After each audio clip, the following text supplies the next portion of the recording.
Okay. Today we want to do something different.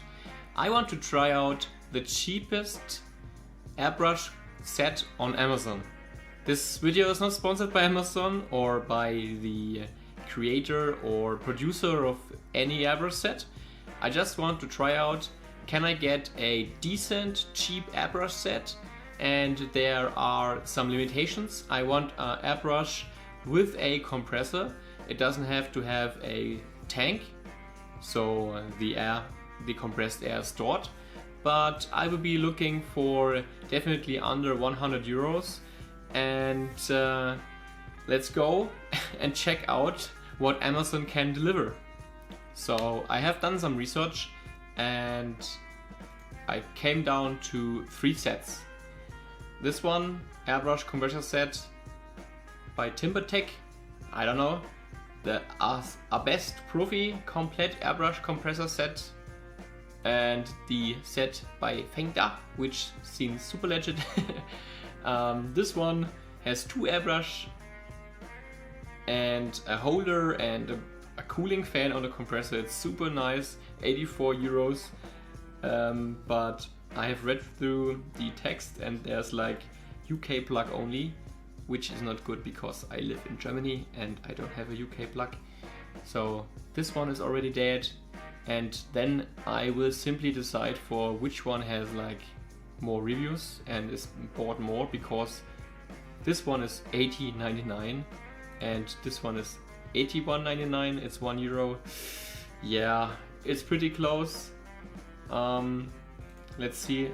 For the difference, this one has like an airbrush holder to it and 8 reviews, 4 stars. This one has like 59 reviews and 4 stars.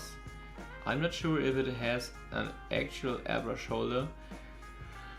Obviously this would be the biggest difference selling point, I don't know. But I think I have a 3D printer, so if there's no airbrush holder, I can print one. Pretty smart. I think I might be going with this one. The reviews seem okay. Oh wait, there are always bad reviews. Let's just go with it and see how it will be working. I have no idea. They are not sponsoring this video. I just want to check this out and see if I'm able to get any good results from it. I will add some thinner, some colors and some airbrush cleaner, of course. But this one, 81.99 euros, it's like $75-ish. Let's go with it and let's just try it out. It should be there by Monday, so let's see when the package arrives and let's unbox it then. So here it is. Here is the airbrush kit. We will take a quick look what's inside. Before taking a look inside, here you can see I ordered some airbrush thinner, I ordered some airbrush cleaner, some Tamiya masking tape, and also some Vallejo game colors, which I will use for my first painting. So let's get this thing unboxed and see what's inside. This is the air compressor.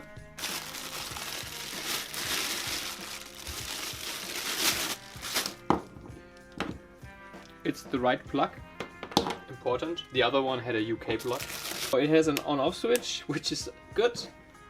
And I guess here you can adjust your pressure maybe. Let's unbox the airbrush. Let's get this little knife.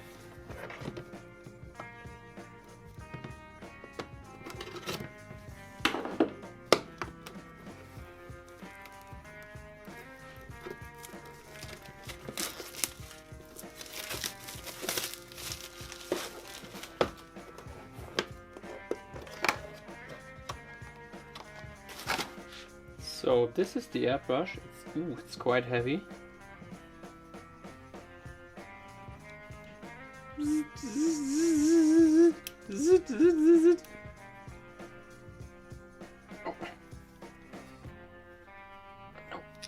Okay. Interesting, very interesting. I have no idea how to set it up. I will read through carefully the instructions, connect everything, and afterwards we will have a look if this thing is working.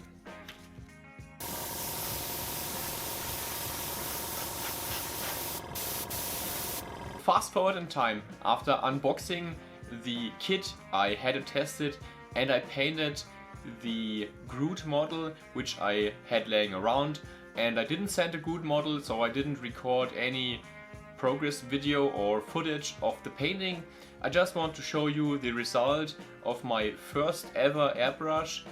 I didn't record anything because I think it will turn out like garbage, but I think it's quite good.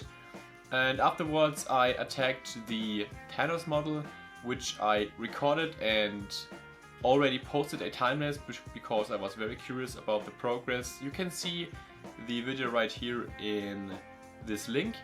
And now we're gonna jump to the kit itself, and I want to tell you my first impressions and what I like and what I don't like about this kit. At first I want to show you how loud the compressor actually is. I know that the sound will not be the same recorded by my microphone, but my first impression was that it was actually quite silent. I thought it's much louder, so I'm just gonna give you a quick test.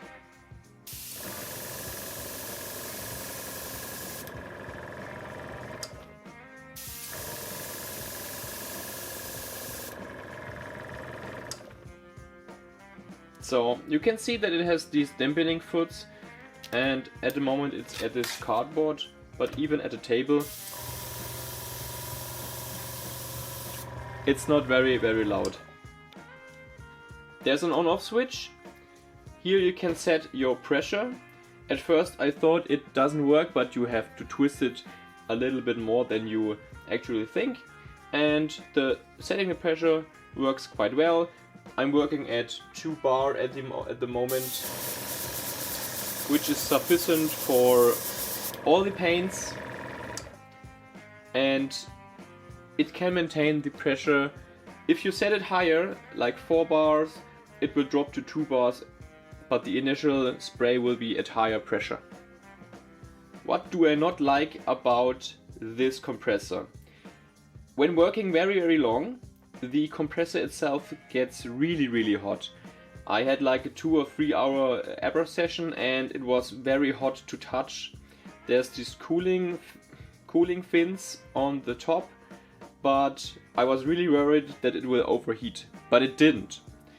Second, you have nothing to place your airbrush, so there's no holder. I have seen other kits where there was an airbrush holder. This will be the first thing I will be searching in the internet and to print out with my 3D printer. I will not use PLA, I will use some PETG because of the temperature it produces. This is something you have to keep in mind. What do I like about this kit? Well, the biggest pro in my eyes is that it's pretty silent. I cannot compare it to other compressors because I only have this one, so this is more my personal opinion about this. There's nothing technical which I would say is better than other ones. It's a compressor, it's silent, it's okay. Now to the airbrush itself. This is a gravity-fed airbrush. There are cyclone-fed airbrushes where the storage container or the container is underneath the airbrush. I just went for it because I thought it doesn't matter. So here you can fill in your color. You have to thin your color. I used this Vallejo airbrush thinner, which worked quite well. You can disassemble the airbrush pretty easily, you can clean it pretty easily. In my opinion, there's nothing really bad about the airbrush, and also nothing super outstanding. It's a simple airbrush, it's working. I'm quite satisfied, and I think the results speak for themselves. There are some spare nozzles with 0.3 mm, 0.2 and 0.5. Also, the according needles are in the set. There's this super little wrench to loosen the nozzles. and also these little, I don't know how I think they are called, pipettes maybe, to rinse color or cleaner into the airbrush. So pretty basic, but I didn't really test the spare nozzles and needles so far. The stock nozzle or needle is working quite well for all my colors right now. To the airbrush kit I purchased these Vallejo game colors, and I don't want to dive too deep into the colors. I'm not an expert, I'm not an airbrush pro, this was my first attempt, but basically these colors worked really well. They cover the other colors pretty good, even from dark to light. The only thing I had is this gold color, it's called polished gold. It has some super fine particles which were covered all over the Thanos model when I was spraying the gold part, so I had to mask everything off because the color was basically, yeah, everywhere. But I think this is not to blame for the airbrush or the color, it's just you have to put some particles in to get this metallic shiny effect. This is my opinion. So be aware that with the metal colors you will have to mask off, or you have to be better than me at airbrushing. Could be also an option. Now I just want to show you spraying with the airbrush and how the pattern looks, and with different pressures. With this dark green game color we will fill it in, thin it with some airbrush thinner, and just see how it sprays. So I filled in some color, some thinner, and now I'm just doing some lines.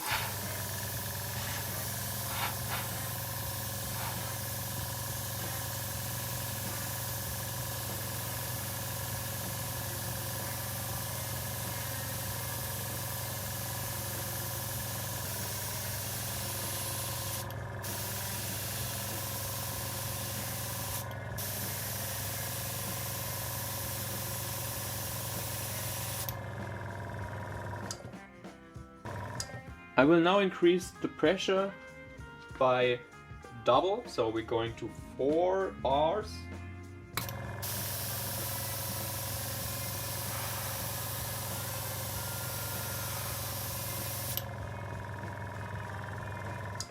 And now I'm going back to 2 and compare.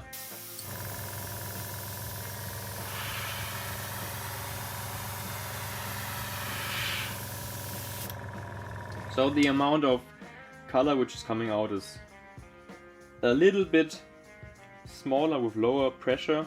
This is what I think is happening. I cannot really quantify it, but it's just my feeling. And I will be working at a lower pressure because I'm not as good as with the airbrush, holding it still. So too much color coming out of the airbrush is a problem for me because I will overspray it everywhere.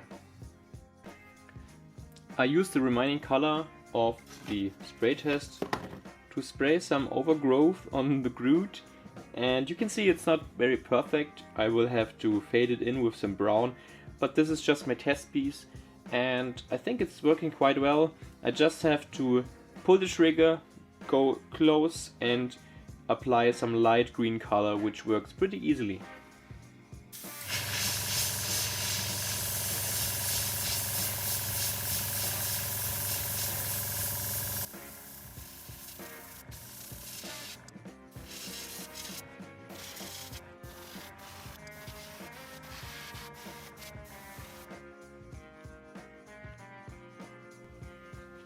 Now I want to show you something.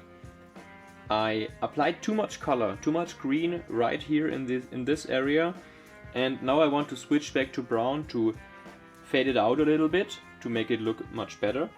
And something I noticed is when switching colors I usually want to rinse it with some water and then spray out the mixed water into a bucket.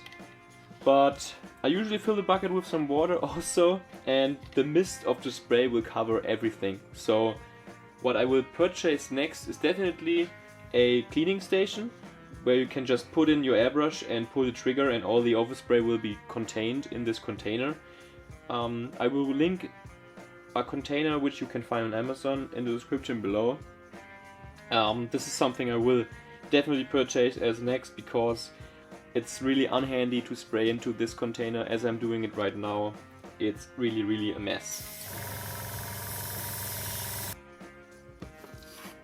When changing the color, I always tend to spray the first color on a test piece like here to see that it's actually clean and everything is working properly. So now we are going to spray a little bit brown on those pieces to cover the green spots.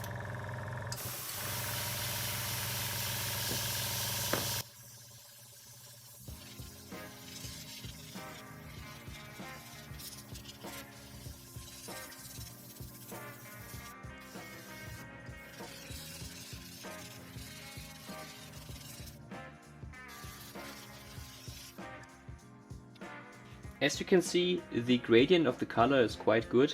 There are no sharp corners from green to brown, which you won't see really in nature, I think personally. There will be some kind of fading always. So this is always what I do, or this is what I have done before. If I oversprayed it and I made too much color, I will just fade it in, and it will, from my opinion, will be just looking as good as if you are a professional and you do it right the first time, which I don't do because I'm a noob at airbrushing. To sum up the whole video, I want to give you an impression of the cheapest kit you can find on Amazon. Just because I personally want to try airbrushing, I do not regret buying this cheap kit. I think you can achieve some amazing results with it. You have to train yourself, and as said, I'm no airbrush professional, so I cannot really compare it to a super expensive kit. But from what I have seen in me personally, or what I have seen personally, and what I have seen on the internet, also on other channels, these kits are quite okay for their price value, and you can achieve, as said, some very good results. There are some things worth mentioning. First thing is, this kit is missing an airbrush holder on the compressor. It's getting quite hot, so be aware that you cannot touch it after a 3-hour airbrush session. At the moment it's safe to use, I would say, but keep that in mind and do not enclose it, otherwise I probably think it will overheat. And the third thing is, I would definitely buy this little container thing where you can put in the airbrush and clean it very cleanly and don't have the airbrush mist everywhere from the airbrush cleaner. Other than that, I'm pretty satisfied with the results, and I hope you guys found this video interesting. As always, I will link all the stuff in the description below. These are affiliate links. If you want to check these things out, you can click on the link and support this channel. This video is not sponsored by the creator or the producer of the kit or anybody else. This is just something I want to test it out, and if you want to check it out, use those links. If you don't want to, don't use those links. It's up to you. As always, in the end, I want to thank you for watching. I hope you did learn something from my experience, and I like to share my experience with new things with you. Have a nice day and goodbye.